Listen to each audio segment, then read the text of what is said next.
to Thimblelady's classroom. This movie is a visual aid to my book, Perfect Hand Applique.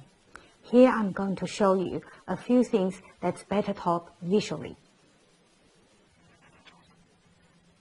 Here is the butterfly we're going to make. These are the basic tools we need. One is plastic template, pattern, scissors. This scissors is for cutting template.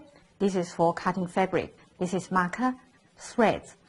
And now tracing a pattern is using a plastic sheet and then to lay over the pattern and you trace like this. After you trace the butterfly like this,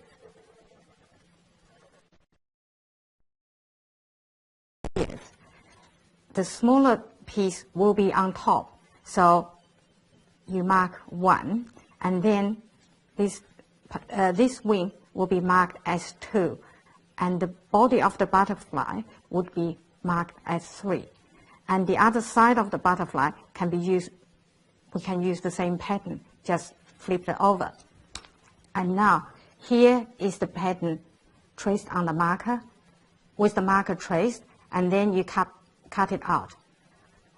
The pieces numbered as 1, you sew it onto the background fabric first. And then, after this is sewn, then you put it on the background and then sew it up.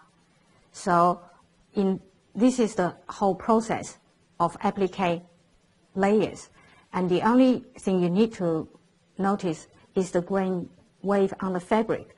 Basically, make sure you turn the templates whichever way it eventually ends up all the outlines sitting on the bias of the fabric.